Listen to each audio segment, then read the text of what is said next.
Good morning students, welcome back to the online class. So today we are going to continue Moral Science chapter 6 do's and don'ts, and in the last class we have studied and discussed half the chapter. So today we are going to continue and we will read the story Anu and her bad habit. The title of the story is Anu and her bad habits. So let's get started. Anu was a 10-year-old girl. Anu एक 10 साल की बच्ची थी. Her mother's extreme love and affection towards her spoiled her. और उसकी mother, उसकी जो मम्मा थी, वो उसको बहुत ज़्यादा प्यार करती थी और बहुत ज़्यादा प्यार से वो बहुत ज़्यादा बिगड़ गई थी. स्पॉइल्ड हर मतलब वो बहुत ज़्यादा बिगड़ गई थी, बदमाश हो गई थी. ठीक है. Anu never did any work and was quite rude in her behaviour. और अनु इसकी वजह से क्या करती थी कि वो कोई काम नहीं करती थी और वो बिहेवियर वाइज उसका बिहेवियर बहुत ज़्यादा रूड हो गया था, बहुत ज़्यादा लाड प्यार की वजह से. Whenever her mother asked her to do something, she said I don't want to do. जब भी उसकी मम्मी उसको कोई भी काम करने के लिए बोलती थी तो वो क्या कहती थी कि मेरे को ये काम नहीं करना है, मेरा मन नहीं है करने का. When her mother used to insist, she used to say I told I don't want to do, don't ask again and again. और जब उसकी मम्मी वो काम करने के लिए उसको इंसिस्ट करती थी, फोर्स करती थी, तो वो बोलती थी कि हम एक बार बोल दिए कि मेरे को ये काम नहीं करना है तो नहीं करना है, मेरे को बार बार ना पूछो, ना बोलो और ना तंग करो. Okay. So as time passed, it became her habit to deny people every now and then. और जैसे जैसे टाइम बीतता चला गया उसकी ये आदत जो थी वो उसकी हैबिट उसकी पूरी लाइफ में हावी होने लग गई. और वो हर इंसान को, चाहे वो कोई भी हो, उसको कोई भी कुछ भी करने के लिए बोलता था तो वो उसको मना कर देती थी. वो किसी को हेल्प नहीं करती थी और कोई काम नहीं करती थी. People criticized her by saying you are a rude and spoiled girl. और लोग उसको डांटते थे, बाहर वाले लोग, और बोलते थे कि तुम एक बहुत रूड और स्पॉइल्ड गर्ल हो, मतलब एक बिगड़ी हुई बच्ची हो. One morning Anu was walking through the green meadows. और एक सुबह अनु ग्रीन मेडोज मतलब जैसे खेत होते, ग्रीन ग्रासेस होते हैं ना, उसमें से चल के जा रही थी. While walking she saw an old woman who was standing beside a well. और जब वो जा रही थी चलते चलते तो वो देखती कि एक ओल्ड वुमन जो है वो एक कुएं के बगल में, वेल के साइड में वो खड़ी हुई है. On seeing Anu the old woman said oh sweet little girl please help me to carry this bucket of water. वो जैसे अनु को देखती है तो वो बोलती है ओ मेरी प्यारी बच्ची, ओ स्वीट लिटिल गर्ल, मेरे को प्लीज़ हेल्प कर दो कि मैं ये बकेट जो पानी से भरी हुई है इसको ले जाऊँ. ठीक है. As usual I don't want to. As usual वो बोलती है कि हम नहीं करना चाहते हैं ये काम. Was Anu's reply. The old woman added let look at my weak body please help me. वो बोलती है प्लीज़ मेरे इस बूढ़े शरीर को देखो, क्या मैं ये बाल्टी उठा सकती हूँ, तो please help me. I told I don't want to help, don't ask again and again. वो बोलती कि हम बोले ना कि हम आपकी हेल्प नहीं करना चाहते हैं तो मेरे को बार बार मत पूछो और बार बार मत बोलो हेल्प करने के लिए. ये था अनु का reply. Replied Anu. The old woman became angry and said. और ओल्ड वुमन बहुत गुस्सा हो गई और बोली oh what a horrible girl you are, can't you say anything nice instead of I don't want to.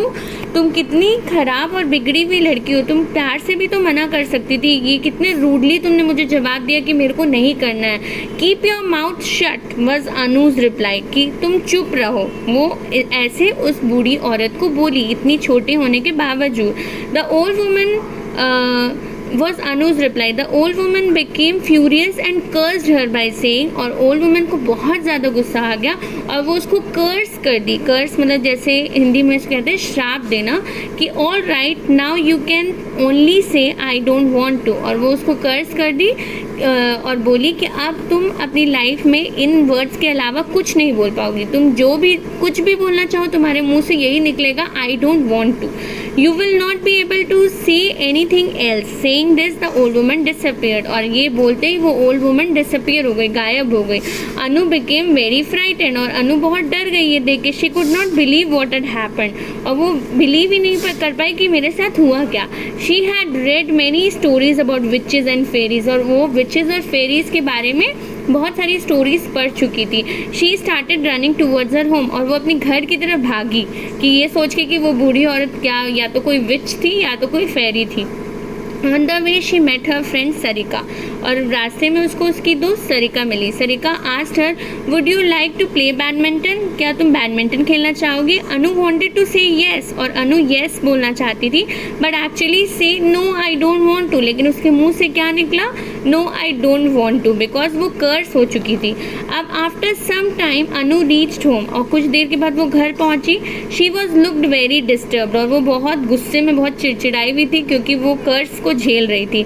Her mother met her at the gate, और वो gate में उसकी मदर मिली उसको, and said yesterday you were asking for sweets, take this money and buy some sweets for yourself. वो उसकी mother बोलती कि कल तुम कुछ स्वीट्स के बारे में बोल रही थी कि मुझे स्वीट खाने का मन है, तो ये पैसे लो और जाओ अपने लिए स्वीट्स खरीद लो। Okay, Anu was delighted, Anu खुश हो गई ये देख के। She wanted to say yes, अब वो फिर से येस बोलना चाहती थी, but again said I don't want to. फिर से उसके मुंह से क्या निकला कि आई डोंट वॉन्ट टू, मेरे को पैसे नहीं चाहिए और उसको स्वीट्स भी नहीं मिले। Okay then I will give the money to your brother. उसकी मम्मी बोलती ठीक है, हम ये पैसे तुम्हारे भाई को दे देंगे। Said her mother.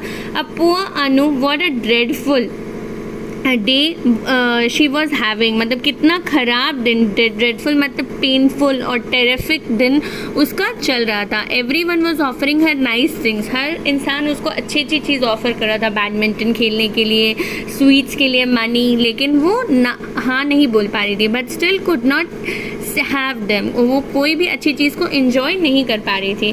That night when Anu was sleeping the old woman appeared in her dream and asked, और उसी रात को जब अनु सो रही थी तो वही ओल्ड वुमन उसके सपने में आई और पूछी how was your day today, आज का दिन तुम्हारा कैसा था? I hope by now you must have learn the lesson which I wanted to teach you. बोलती कि लगता है अब तक तो तुम वो लेसन सीख ही चुकी होगी जो मैं तुम्हें सिखाना चाहती थी। और अनु चुप रही, Anu kept quiet, she knew if she open her mouth she would speak I don't want to. तो वो चुप रही क्योंकि वो उसको पता था कि अगर वो अपना मुंह खोलेगी तो उसके मुंह से सिर्फ एक ही बात निकलेगी, I don't want to. All right let's make a deal. वो बोलती कि ठीक है चलो अब एक डील कर लेते हैं। If you promise to be a nice girl I will make your tongue right again. अगर तुम मेरे को प्रॉमिस करती हो कि तुम अच्छी बच्ची बन जाओगी तो हम तुमको वापस से पहले जैसा कर देंगे। But remember if you say I don't want to more than once in a day then you will again face this problem and say the same thing all through that day. लेकिन एक बात याद रखना कि अगर तुमने आई don't want to दिन में एक से ज़्यादा बार बोला तो तुम सेम प्रॉब्लम फेस करोगी उस दिन जैसे तुमने आज फेस की। मतलब अगर एक से ज़्यादा बार या 2 बार अगर आई डोंट वांट टू बोल देगी तो वो पूरे दिन फिर आई डोंट वांट टू में ही अटक के रह जाएगी। Said the old woman.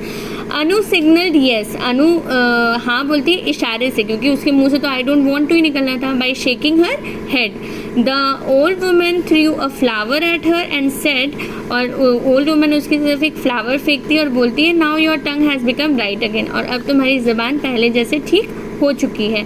Anu immediately replied thank you I won't be rude anymore. वो बोलती थैंक यू, अब मैं कभी भी किसी के साथ रूड नहीं होंगी। The old woman said goodbye and disappear. अब ओल्ड वुमन उसको गुड बाय करती है और डिसअपियर हो जाती है। In the morning when Anu woke up, और जब सुबह अनु फिर से उठती है, she found herself in a very good mood, और वो देखती कि उसका मूड बहुत अच्छा है। All through the day she was very polite and courteous towards everybody, और पूरे दिन वो सबसे बहुत अच्छे से बात करती है, बहुत पोलाइटली रहती है और बहुत कर्टसी के साथ वो सबके साथ बात करती है। This made her mother become very happy, और उससे उसकी मम्मी बहुत खुश हो जाती है ये देख के। The day onwards Anuj behaviour change remarkably, और उस दिन से अनु का बिहेवियर बहुत चेंज हो जाता है और वो सबके साथ बहुत अच्छे से बात करती है और वो एक बहुत गुड गर्ल बन जाती है। So this was the story. You must have learned something from the story, and if you have any doubt in the story you can message me personally, and you have got the notes, so send me the notes tomorrow. Okay, and thank you.